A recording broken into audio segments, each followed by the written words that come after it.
2026년 1월의 어느 날 새벽, 베이징 중심가의 한 아파트 단지입니다. 영하 15도의 칼바람이 부는 복도에 누군가 서 있습니다.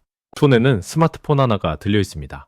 화면 속 디지털 위안화 앱을 새로 고침하지만 잔고는 여전히 0이라는 숫자만 띄우고 있습니다. 어제까지만 해도 분명히 200만 위안이 찍혀있던 계좌입니다. 평생을 바쳐 일한 퇴직금과 아파트를 담보로 받은 대출금이 흔적도 없이 사라졌습니다. 은행문은 굳게 닫혔고 거리에는 같은 처지의 사람들이 유령처럼 떠돌고 있습니다. 믿었던 국가 시스템이 한순간에 멈춘다면 내일 아침 무엇을 먹고 어디서 잠을 자야 할까요? 지금 당장 모든 자산이 숫자로만 존재하는 종이 조각이 된다면 그 공포를 견딜 수 있겠습니까? 안녕하세요. 답답한 경제를 쉽게 풀어드리는 노른자의 경제 이야기입니다. 결론부터 말씀드리겠습니다. 중국이라는 거대한 경제 엔진은 이미 멈춰섰으며 이제는 추락하는 일만 남았습니다. 단순히 성장이 더뎌지는 수준이 아닙니다. 14억 인구를 지탱하던 거대한 신뢰의 사슬이 끊어지며 국가 전체가 거대한 공동묘지로 변하고 있습니다. 세계의 공장이라 불리던 위상은 사라진 지 오래이며 이제 중국은 전 세계의 경제적 재앙을 수출하는 발원지가 되었습니다. 우리가 알고 있던 중국 경제의 화려한 겉모습은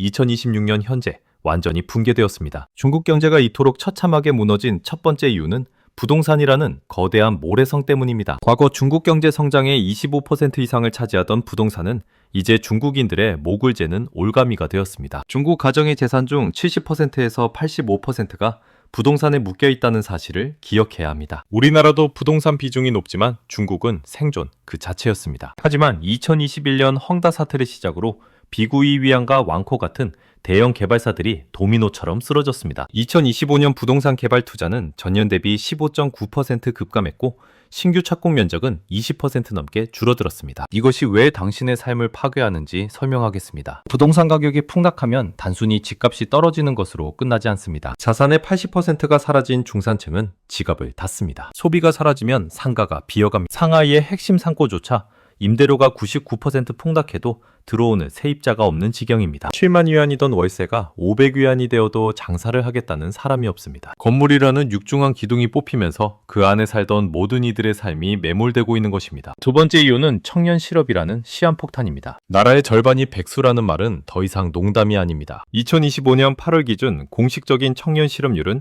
18.9%지만 통계에 잡히지 않는 구직 포기자와 캥거루족을 포함하면 실제 수치는 46.5%에 달한다는 분석이 지배적입니다. 매년 1200만 명 이상의 대학 졸업자가 취업 시장에 쏟아져 나오지만 그들이 앉을 의자는 단 하나도 남아있지 않습니다. 고학력자들이 배달통을 메고 거리를 전전하는 모습은 이제 중국의 일상적인 풍경입니다. 석사와 박사학위기가 라이더 조끼보다 가벼워진 세상입니다. 부모 세대가 가르친 공부하면 성공한다는 약속은 완전히 깨졌습니다. 마지막 세 번째 이유는 금융 시스템의 완전한 마비입니다. 2026년 초 발생한 JWR 근거래 플랫폼의 붕괴는 시작에 불과했습니다. 100억 위안이라는 천문학적인 자금이 증발하며 수만 명의 노후 자금이 공중으로 흩어졌습니다. 지방정부들은 땅을 팔아 빚을 갚아왔지만 부동산 시장이 죽으면서 수입원이 사라졌습니다. 결국 지방은행들이 예금 인출을 동결하는 뱅크런 사태가 전국적으로 확산되고 있습니다. 내 돈을 내 마음대로 찾을 수 없는 나라에서 경제가 돌아갈 리 없습니다. 신뢰라는 혈액이 공급되지 않는 경제라는 신체는 결국 괴사할 수밖에 없습니다. 38세 리웨이 씨의 일상을 통해 이 비극의 깊이를 들여다보겠습니다. 리웨이 씨는 불과 2년 전만 해도 상하이 소재 대형 테크 기업에서 팀장급 엔지니어로 근무하며 연봉 60만 위안을 받던 전형적인 성공한 중산층이었습니다. 그는 2023년 베이징 외곽에 600만 위안짜리 아파트를 구매했습니다. 300만 위안의 대출을 끼고 평생 모은 돈을 쏟아부었지만 당시에는 그것이 승차권이라고 믿었습니다. 하지만 2025년 말 그가 다니던 회사는 전체 인력의 40%를 감원하는 사상 초유의 구조조정을 단행했고 리웨이 씨는 그 명단에 포함되었습니다. 2026년 현재 그의 아파트 가치는 300만 위안으로 폭락했습니다. 팔고 싶어도 팔리지 않은 애물단지가 된 아파트는 이제 그에게 남은 유일한 자산이자 동시에 그를 파멸로 이끄는 거대한 족쇄가 되었습니다. 매달 갚아야 하는 원리금만 2만 위안이 넘지만 그의 통장 잔고는 바닥을 드러낸 지 오래입니다. 또 다른 사례인 24세 샤오천 씨의 삶은 더 처참합니다. 명문대를 졸업하고도 1년 넘게 무직 상태인 그는 이제 구직 활동 자체를 포기했습니다. 그가 선택한 것은 탕핑, 즉 아무것도 하지 않고 누워만 있는 삶입니다. 부모님이 보내주는 한 달 1,500위안의 용돈으로 하루에 한 끼만 먹으며 인터넷 세상에 숨어 지냅니다. 그는 말합니다. 열심히 공부해서 대학에 가면 중산층이 될 수 있다는 말은 부모 세대의 사기극이었다고 말입니다. 중국에는 이런 샤오천 씨가 수천만 명에 달합니다. 2025년 한 해에만 대학 졸업자가 1220만 명이 쏟아져 나왔지만 이들을 수용할 경제 생태계는 이미 파괴되었습니다. 리웨이 씨처럼 이미 가진 자는 추락을 견디지 못하고 샤오천 씨처럼 가져야 할 자는 시작조차 하지 못하는 나라. 이것이 2026년 중국의 민낯입니다. 사실을 확인해 보겠습니다. 통계청 자료와 국토교통부 격인 중국 주택도농건설부의 지표를 보면 상황의 심각성이 숫자로 드러납니다. 중국 가계부채는 2024년 말 기준 89.7조 위안에 달했습니다. 고위험 채무자 비중이 전체 성인 인구의 7%를 넘어섰다는 사실은 이제 빚을 갚을 수 있는 한계를 넘어섰다는 증거입니다. 2025년 중국 소매 판매 성장률은 0.9%까지 추락했습니다. 이는 중국인들이 단순히 돈을 안 쓰는 것이 아니라 쓸 돈 자체가 사라졌음을 의미합니다. 경제학에서 말하는 역자산 효과가 전국을 휩쓸고 있습니다. 내가 가진 집값이 떨어지니 심리적으로 가난해진 사람들이 외식과 쇼핑을 멈춘 것입니다. 이러한 소비 절벽은 산업 전반에 치명적인 타격을 입혔습니다. 2025년 한 해 동안 중국 전역에서 17천 개가 넘는 오프라인 매장이 간판을 내렸습니다. 딘타이펑 같은 글로벌 외식 브랜드조차 매장을 대거 축소하며 탈중국 대열에 합류했습니다. 한때 세계 명품 시장의 3분의 1을 책임지던 중국인들의 명품 소비는 20% 가까이 급감했습니다. 루이비통과 구찌 같은 브랜드들은 이제 중국 내 대도시 거점 매장만 겨우 유지하는 실정입니다. 자동차 시장 또한 마찬가지입니다. 전기차라는 화려한 포장지로 덮어보려 했지만 내수 시장의 붕괴로 재고가 산더미처럼 쌓이고 있습니다. 신차를 사기보다는 중고차 시장조차 활력을 잃은 모습은 중국 경제의 심장이 멈추고 있음을 보여줍니다. 산업의 붕괴는 결국 고용의 붕괴로 이어지는 악순환을 만듭니다. 빅테크 기업들이 규제와 경기 침체라는 양날의 칼에 맞서 살아남기 위해 선택한 것은 인건비 절감입니다. 알리바바가 지난 2년 동안 10만 명을 내보낸 것은 단순한 인원 감축이 아닙니다. 중국 경제의 혁신을 담당하던 화이트 칼라 계층의 대량 실업은 국가 전체의 가처분 소득을 증발시켰습니다. 연봉 수억 원을 받던 엔지니어가 사라진 자리에 시급 몇 위안짜리 아르바이트 자리만 남았습니다. 고품질 성장을 외치던 정부의 구호는 현실의 비명소리에 묻혀 들리지 않습니다. 중국 정부는 이 상황을 해결하기 위해 금리를 낮추고 소비 쿠폰을 뿌리는 등 온갖 처방을 내놓고 있습니다. 하지만 사람들의 마음속에 자리 잡은 미래에 대한 공포는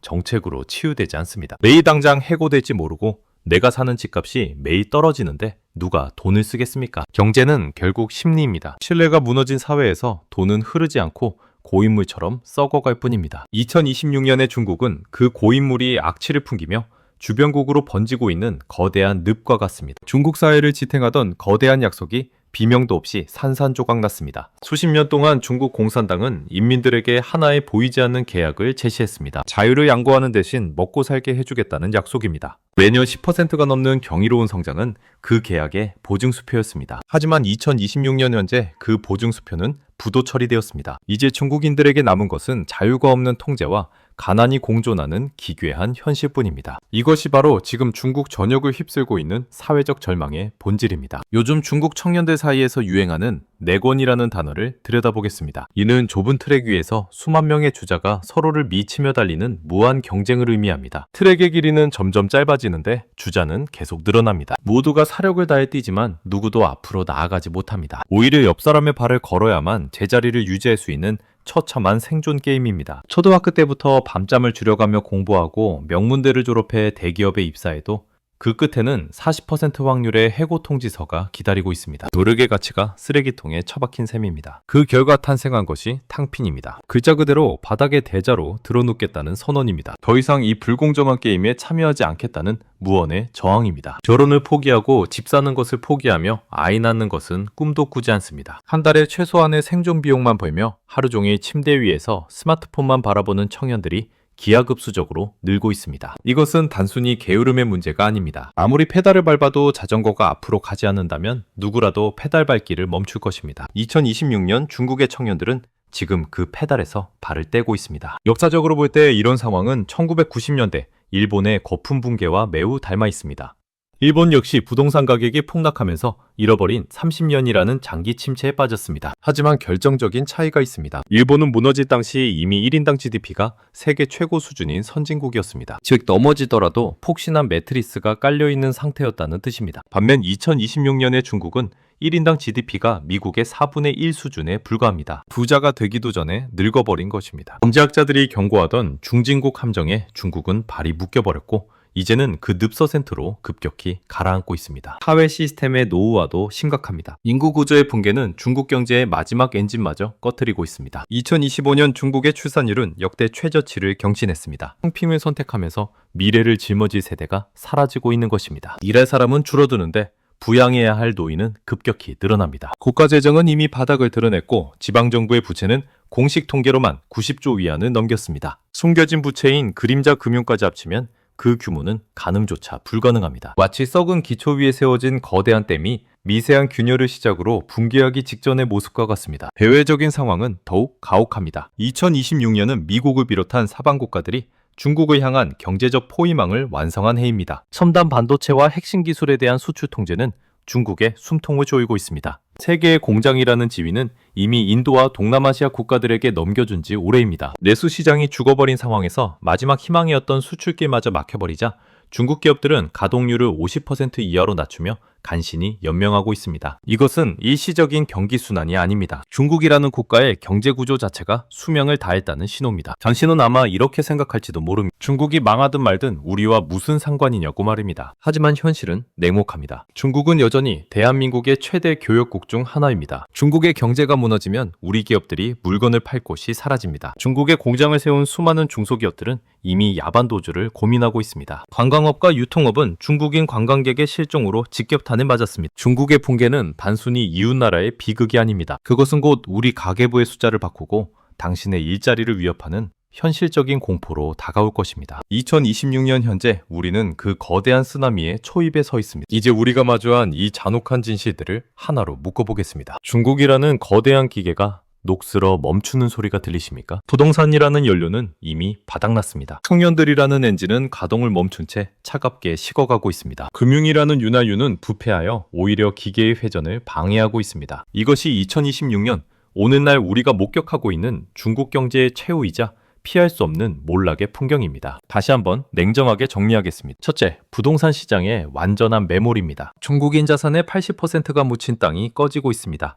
둘째 청년, 실업의 사막화입니다. 5명 중 1명, 아니 실질적으로는 절반에 가까운 청년들이 일자리를 잃고 사막을 헤매듯 방황하고 있습니다. 셋째, 테크 기업의 대대적인 숙청입니다. 미래의 혁신을 책임질 인재들이 하루아침에 소모품처럼 버려지고 길거리로 내몰리고 있습니다. 넷째, 소비의 동토화입니다. 7,000개의 매장이 문을 닫았고 화려했던 명품거리에는 이제 찬바람과 먼지만이 가득합니다. 다섯째, 중산층의 증발입니다. 평생을 바쳐 일궈온 부가 하룻밤 사이에 통장 속 숫자로만 남은 채 사라졌습니다. 여섯째, 금융 신뢰의 파산입니다. 은행문이 잠기고 내 돈이 남의 돈이 되어버린 공포가 전국을 덮쳤습니다. 일곱째, 사회적 영혼의 상실입니다. 청년들이 탕핑이라는 이름으로 삶의 모든 의지를 내려놓았습니다. 이 7가지 신호는 각각 독립된 문제가 결코 아닙니다. 하나가 터지면 다음 것이 연쇄적으로 폭발하는 정교하게 설계된 시한폭탄과 같습니다. 부동산이 죽으니 중산층이 죽고 중산층이 죽으니 기업이 물건을 팔지 못해 죽습니다. 기업이 죽으니 청년들을 뽑지 못해 청년들이 죽고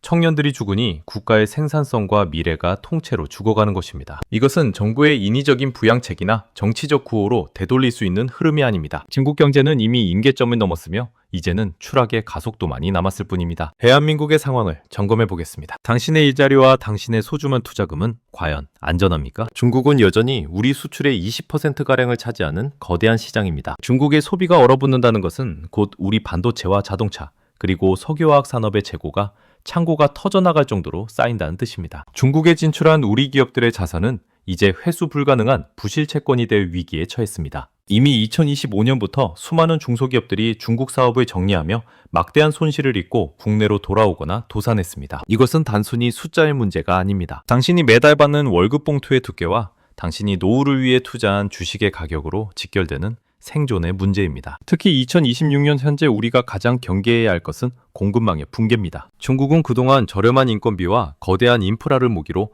전 세계의 공장 역할을 해왔습니다. 하지만 중국 경제가 무너지며 공장 가동이 중단되면 우리가 일상에서 사용하는 모든 물건의 가격이 폭등하는 초인플레이션이 발생할 수 있습니다. 싼값에 들여오던 중간재와 부품들이 끊기면 국내 제조업은 멈춰서게 됩니다. 중국의 몰락은 단순히 이웃나라의 불행이 아니라 우리 경제의 근간을 흔드는 거대한 쓰나미로 다가오고 있습니다. 그렇다면 우리는 이 위기 속에서 무엇을 해야 할까요? 막연한 공포에 떨기보다는 냉정한 지표를 주시하며 철저히 대비해야 합니다. 첫째, 중국의 실질 청년 실업률이 20%를 돌파하는지 계속해서 확인하십시오. 그것은 사회적 폭동과 체제 붕괴의 심리적 임계점입니다. 둘째, 베이징과 상하이 같은 일선 도시의 핵심 집값이 무너지는지 보십시오. 거기가 무너진다면 중국 경제를 떠받치던 마지막 보루가 사라진 것으로 보아야 합니다. 셋째, 위안화 환율의 급격한 변동과 자본 유출 속도를 경계하십시오. 중국 외부의 자산가들이 돈을 빼내 해외로 도망치기 시작하면 세계 금융시장은 피바람이 불 것입니다. 당신에게 드리고 싶은 마지막 조언은 하나입니다. 이제는 각자 도생의 시대가 본격화되었습니다. 국가나 시스템이 당신의 노후와 자산을 끝까지 지켜줄 것이라는 안일한 착각을 버려야 합니다. 중국의 붕괴는 우리에게 유례없는 위기이지만